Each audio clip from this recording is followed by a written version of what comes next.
అమెరికాలో ట్రంప్ చాలా పెద్ద పెద్ద స్టేట్మెంట్లు, భయం కలిగించే మాటలు మాట్లాడుతున్నారు. ముందు ట్రంప్ మాటలపైన అమెరికన్స్ ఎలాంటి అభిప్రాయం కలిగి ఉన్నారో అది చెప్పిన తర్వాత మన దానికి వద్దాం. బాగా రియాక్షన్ అది. అంటే మన తెలుగు వాళ్ళు కొంతమంది పాలిటిక్స్‌లో ఉన్నారు. డిఫరెంట్ స్టేట్స్‌లలో. అందులో కొంతమందిని నేను పర్సనల్‌గా కలిసాను. వాళ్ళు కొందరు సెనేట్‌కి పోటీ చేసే వాళ్ళున్నారు. కొందరు అక్కడ లోకల్ బాడీస్‌కి పోటీ చేస్తున్న వాళ్ళున్నారు. కొందరు ఆల్రెడీ కమిషనర్ లాంటి పొజిషన్‌లో ఉన్నవాళ్ళు, గవర్నర్ పొజిషన్‌లో ఉన్నవాళ్ళున్నారు.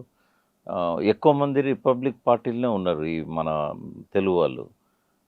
కానీ వాళ్ళే నాతో పర్సనల్‌గా మాట్లాడేటప్పుడు ట్రంప్ పట్ల ఒక విముఖత వ్యక్తం చేశారు. ట్రంప్ పాలిసీస్ పట్ల కష్టము, ట్రంప్ ఇగ మళ్ళీ ఇంకో టర్మ్ లేదు కాబట్టి ఇష్టం వచ్చినట్టు చేస్తున్నాడు.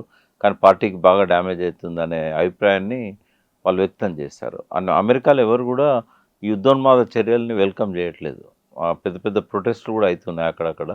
బట్ ట్రంప్ మొండిగా పోతున్నాడు. కాకపోతే ఒక్క విషయంలో ట్రంప్‌ను వాళ్ళు అప్రిషియేట్ చేసేదేందంటే ఎక్కువగా లోకల్ వాళ్ళకు ఎంప్లాయ్‌మెంట్ పెంచాలి, కొద్దిగా అప్పులు తగ్గించాలనే వైపుగా ఆయన ఆలోచనలున్నాయి.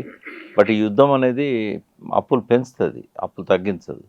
వాళ్ళ వాళ్ళ యుద్ధ సామాగ్రి అంతా వివిధ స్థావరాలలో దాచింది, పెట్టింది, దాచుకున్నది ఫ్యూచర్ అవసరాల కోసం అంతా ఖాళీ అయిపోతున్నది. మళ్ళీ అవన్నీ రీప్లేస్ చేయాలంటే వాళ్ళైనా ఆయుధాలు కొనాల్సిందే కదా! కాబట్టి పెద్దగా సానుకూలత అయితే ఆయన చేసే చర్యలకు ఎక్కడ కనబడతలేదు. కాస్ట్ ఆఫ్ లివింగ్ బాగా పెంచారు ఈ ట్రంప్ వచ్చాక. పోయినసారి నేను 2 ఇయర్స్ బ్యాక్ అమెరికా పోయినప్పుడు ఎక్కడి నుంచి ఎక్కడ ట్రావెల్ చేయాలన్నా కూడా $100 కంటే ఎక్కువ ఉండకపోయేది. 90, 60, $70లో కూడా ఫ్లైట్ టికెట్ వచ్చేది. ఇప్పుడు $300-500 అయింది ఒక్క ఫ్లైట్ టికెట్. ఏది కొనాలన్నా కూడా చాలా, అంటే 3 రెట్లు కాస్ట్ ఆఫ్ లివింగ్ పెరిగింది. ఇండియన్స్ చాలామంది వాళ్ళ ఇండ్లు అమ్ముకొని బ్యాక్ వచ్చే ఆలోచనలలో ఉన్నారు. అంటే సిటిజన్స్ మాత్రం అక్కడ ఉంటారు.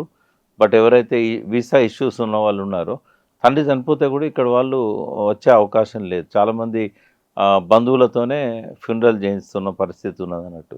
ఆ వీసా ఇష్యూస్ వల్ల ఇండియన్స్‌లో బాగా ఆందోళన ఉన్నది. జాబ్ సెక్యూరిటీ లేదు. ప్రతి ఒక్కరికి భయాందోళనల కాలం గడుపుతున్నారు. అన్నిటికంటే బాధాకరమైన అంశం ఏందంటే, నేను పోయిందే హెల్త్ మీట్ కోసం. నేను ప్రతి ఊర్లో 20, 23 రాష్ట్రాలు తిరిగాను. ఒక 40 దాకా సిటీస్ తిరిగాను. ప్రతి దగ్గర కూడా హెల్త్ మీట్స్ పెట్టాను నేను. అన్ని మీట్‌లలో కూడా డాక్టర్స్ వచ్చారు. అయితే నేను ఇక్కడి నుంచి పోయిందేమో ఈ లవ్ ఎల్డర్ హెల్త్ అనే పేరుతో ఎల్డర్ కేర్ కోసం పోయినా నేను. వాళ్ళ పేరెంట్స్ ఇక్కడ ఉంటారు. అవును. వాళ్ళకి ఆరోగ్యాన్ని ఇద్దామని నేను ప్రచారం కోసం పోయినాను, నా కంపెనీ ప్రచారం కోసం. ఓకే. ఓకే. బట్ ఆడికి పోయినాక ఏమైందంటే నా విజన్ మారిపోయింది. ముందు అక్కడ నేనున్న 40 రోజుల్లో 13 మంది దాదాపుగా తెలుగు యువకులు, అందులో తెలంగాణ వాళ్ళు కూడా ఉన్నారు.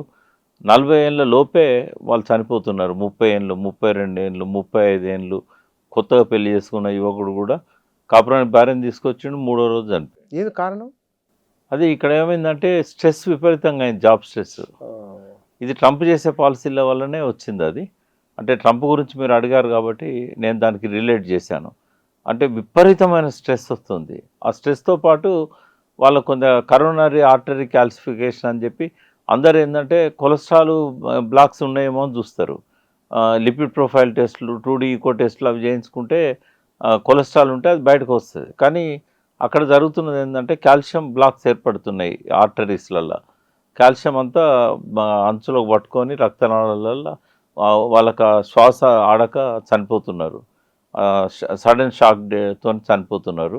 అట్లా నేనున్న టైంలోనే 12, 13 మంది చనిపోయారు. ఒక అట్లాంటాలో నేను అక్కడున్నది 5 రోజులు ఇద్దరు చనిపోయారు.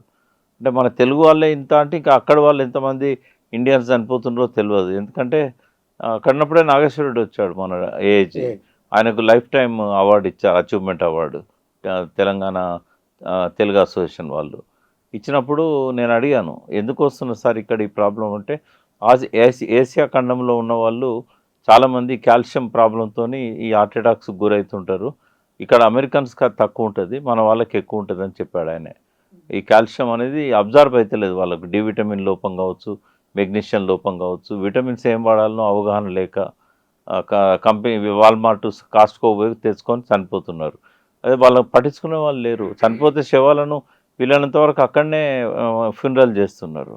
అంటే చాలా బాధాకరంగా ఉన్నది. ఈ ట్రంప్ పాలసీస్ వల్ల కూడా వాళ్ళ మానసిక ఒత్తిడికి ఈ రకమైన హార్ట్ అటాక్స్ అనేటివి బాగా పెరిగిపోయినాయి. మీరు అడిగారు కాబట్టి కానీ అక్కడ కూడా వ్యతిరేకత ఉన్నది, కనబడుతున్నది చాలా వ్యతిరేకత ఉన్నది. ట్రంప్ కాకపోతే ఎవరు బయటకు వచ్చి ఎగ్జిబిట్ చేయలేరు కదా, చెప్పలేదు, రెస్ట్రిక్షన్స్ బాగుంటాయి కదా ఆడ. భయపడతారు. ఎవరేమన్నా మళ్ళీ వెనక్కి పంపించేస్తారు కదా.